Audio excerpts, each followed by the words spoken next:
Hello everyone, my name is NURIN IZZATI, student ID A192701. Today, we are going to talk about child exploitation on social media. Did you know Malaysia ranks 6th globally for the most addicted internet users? The most popular social media used in this country are Facebook, Instagram, and TikTok. TikTok in particular became the most downloaded app in Malaysia in 2021. Alarmingly, as of June 2023, 90% of TikTok users in Malaysia were under 18, as reported by Statista. This issue extends beyond Malaysia, and in 2023, TikTok was fined for $12.7 million by the UK government for illegally processing children's data and failing to address the prevalence of child exploitation content. Similarly, in 2019, the US Federal Trade Commission fined TikTok for $5.7 million for similar violations. So today, let's explore how our choices, especially as young parents, might be compromising their future in the name of fleeting digital fame. So from my perspective, social perspective, children are often used as props to generate views and likes, compromising their privacy and well-being. The issue also highlights the complex dilemma between the technological advancement, societal norms, and individual vulnerabilities. As people around the world become digital natives, using a child on social platform as an economic exploitation has become a norm nowadays. It is seen as the glorified kidfluencers, but only the fact is this is an exploitation of children by exposing them to the online world with limited understanding of its potential dangers. This questions the well-being of the children overall. So, this issue can have severe consequences on children, including exposure to online predators, cyberbullying, and mental health issues. Moreover, by placing them under the digital limelight, parents rob their children of their childhood, hindering their natural development and exposing them to undue pressure and scrutiny. These subjected children will have lost their childhood privacy, stripping away their rights on certain decisions they should have been made by making on their own. Without any intervention, these children may grow up with damaged self-esteem, anxiety, and constant pressure of making sure they do good, a distorted sense of reality, and the need to always present themselves well under the eyes of many on social medias. These children may struggle with real-life social interactions, develop unhealthy relationships with technology and with humans around them, and face multiple challenges in establishing their own identity. Thus, it is imperative to address this issue to protect the well-being and future of these children. Be it resolved that all responsible adults, particularly parents, must prioritize the well-being of their children over the fleeting allure of social media, fame, or financial gain. Would any of us have truly appreciated it being thrust into the spotlight for the sake of someone else's ambitions? Parents are the first line of defense responsible for protecting their children from premature exposure to social media and its inherent risks. To achieve this, we must prioritize public awareness campaigns that educate parents, caregivers, and educators about the risks of child exploitation online. These campaigns should not merely provide traditional parenting methods or advice, but also address the unique challenges of the digital age. Using engaging methods such as videos, infographics, and community forums, we can inform young parents about the psychological impact of early social media exposure and guide them on ethical ways to navigate the online world with their children. Additionally, we must focus on equipping parents with the tools and skills necessary to safeguard their children. This can be achieved through workshops that address critical digital literacy topics, including safe online practices, and managing the pressure to children for online fame. This workshop should be organized by schools or NGOs and also by community groups, utilizing both in-person and virtual formats to ensure accessibility for all families.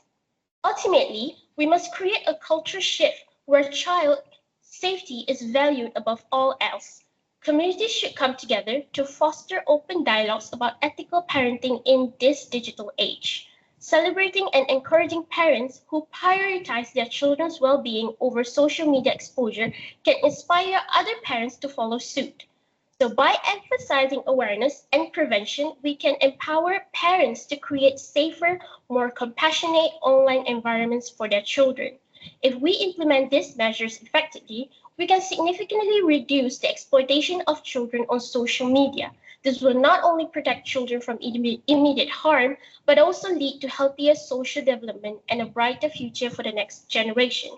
In the end, we must ask ourselves, what legacy are we leaving for our children? By turning a blind eye to their exploitation on social media, are we valuing likes and shares over their safety and dignity?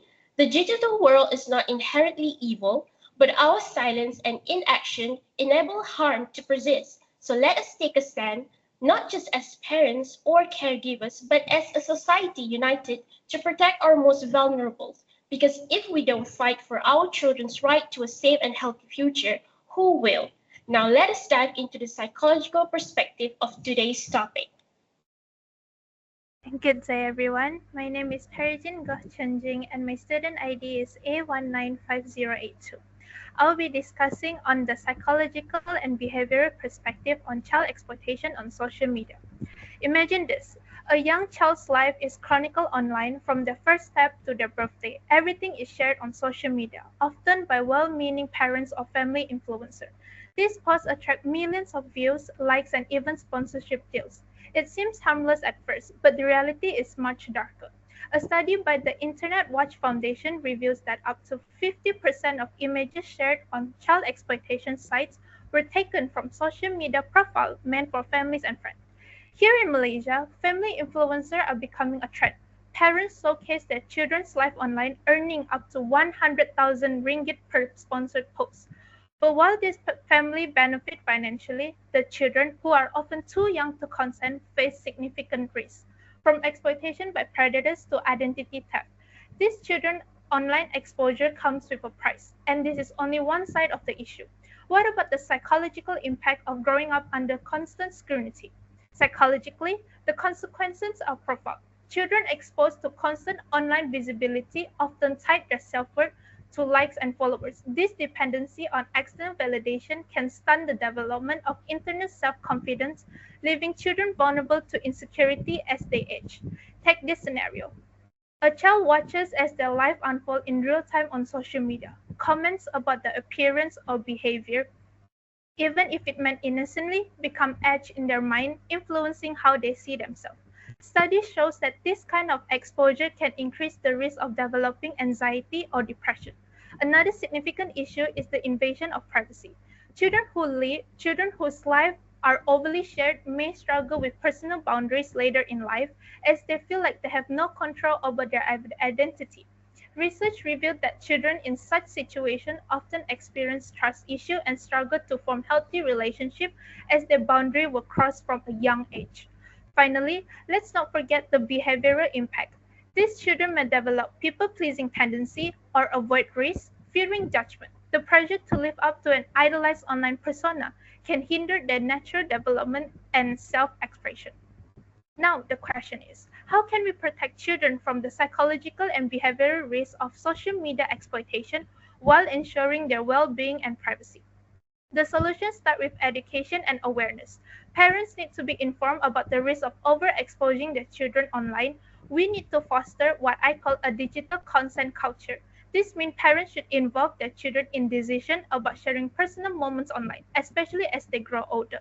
For younger children, parents must prioritize their safety by using privacy settings and minimizing public poses. Social media platforms also play a crucial role. They can implement stricter guidelines for family accounts, such as warning prompts when posting contents involving minors and providing parental education resources directly on their platform. In Malaysia, school and community programs can introduce workshops on digital literacy, teaching both children and parents about privacy rights and the psychological impact of online exposure. For policymakers, a long-term solution could include introducing regulation that protects children's privacy and mandate finance trusts for child influencers, ensuring their earnings benefit them directly. By educating parents, regulating platforms, and protecting rights, we can prioritize children's mental well-being over online popularity. Let's work together to build a safer, more respectful digital future for our children. Now let's dive into the economic perspective of child exploitation on social media. Hi everyone, my name is Jess and my student ID is A196680. Let's consider this scenario. Every day, children's images flood social media, creating massive revenue for platforms and content creators, but the children involved rarely see a dime. Their privacy is exploited for profit, yet they remain powerless and unprotected. Do you know child exploitation on social media also has a significant economic dimension? Parents and content creators often generate revenue by sharing content featuring children, with some videos and posts amassing millions of views, likes, and sponsorship deals. However, children featured in this content typically have little to no control over how they are portrayed or rarely receive any direct benefits from the profits generated. This creates a profound economic imbalance where children are valuable contributors to content, yet they are remain uncompensated and lack agency in these financial transactions. As evidence, child exploitation on social media in Malaysia includes significant economic concerns. The Star reports that UNICEF estimates 100,000 Malaysian children are at risk of online exploitation. They are often appearing in monetized content that generates substantial revenue without providing them financial benefits or control. This underscores the pressing need to address the economic and ethical challenges tied to such practices. Moreover, the economic incentive for parents and content creators to share child-centric content often outweigh considerations of privacy and ethical responsibilities. Many parents, especially those struggling financially, they see social media as a viable means to improve their economic stability by involving their children as a supplementary source of revenue, further incentivized by the monetization opportunities on social media. However, without sufficient safeguards or regulations, children are vulnerable to exploitation, with their images and information freely circulating online. At the same time, social media platforms profit significantly from this content without bearing the responsibility for protecting the rights and welfare of children featured. If left unaddressed, this could normalize the commodification of children. Consequently, this further endangers their well-being and erodes their rights. Urgent action is definitely needed to protect these young contributors. And to address the economic exploitation of children on social media, I propose implementing a digital child labor rights policy to protect the economic and personal interests of children featured on social media. This policy would mandate that at least 30% of all income generated from content featuring minors be allocated to a trust fund accessible only when the child reaches adulthood. This measure is similar to child labor protections in the entertainment industry, which could be implemented within 12 to 18 months to ensure children benefit directly from the revenue their participation generates. Additionally, a certification process would require parents or guardians to obtain approval before monetizing content involving children. This system is modeled after child labor laws in traditional entertainment industries, which could be established within 1 to 2 years to ensure ethical and privacy standards are upheld. By creating financial safeguards, enforcing ethical oversight, and holding content creators and platforms accountable, these policies would directly address the imbalance and vulnerabilities faced by children in monetized social media content. These steps prioritize children's welfare, which help to ensure their rights are protected amidst growing digital monetization trends. Now, let's look at the political perspective. Good day everyone, my name is Solian. My student's metric number is A194307. From the political perspective, every second, a child's privacy and safety could be compromised online. Yet Malaysia lacks comprehensive laws to protect them in the digital age. It's time to address this gap before more children fall victim to exploitation. In Malaysia, social media has become a powerful force in shaping society, influencing everything from consumer behavior to political views. As social media platforms continue to grow, influencers, many of them parents, are capitalizing on their children's life to attract massive audience. Parents, becoming family influencers, often share intimate details of their children's daily routines and private moments, all for the purpose of getting brand sponsorships and advertisement deals. While this may seem harmless on the surface, the reality is far more concerning. Despite the increasing presence of children on monetized social media, Malaysia's legal framework is outdated. Existing laws like the Child Act 2001 and the Sexual Offences Against Children Act 2017 focus on protecting children from physical and sexual abuse, but they fail to address the specific issue of online exploitation. There are no clear protections for children's digital privacy or financial rights in the context of social media content monetization. Politically, the absence of child protection laws in this digital space reflects poorly on the government's ability to adapt to modern challenges. The government is caught between maintaining the freedoms of parents to share content and ensuring that children's rights to privacy and financial protections are not compromised. The lack of action could also erode public trust, as citizens may feel like their government is not prioritizing child welfare in the digital age, leading to potential political controversy. Based on these issues, Malaysia must introduce the legislation specifically focused on children's rights in the context of social media, drawing inspiration from laws like France's influencer law, which regulates the use of children in monetized content. Malaysia could require parents to establish trust funds for children's earning, ensuring that children benefit financially from their online presence. This law should also clearly define penalties for violations, creating a legal framework to protect children from exploitation.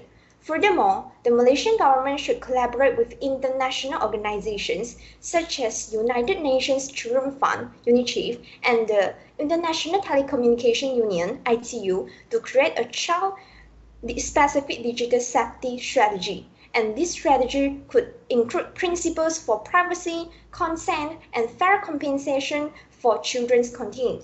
And through this, Malaysia could ensure a digital ecosystem where children's rights are upheld, while allowing for self-innovation.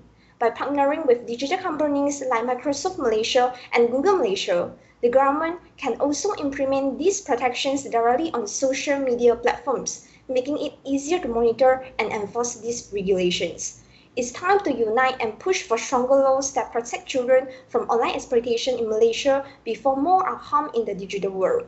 We must push policymakers to act now, implement tougher safeguards, and prevent additional exploitation before it's too late. That's all. Thank you.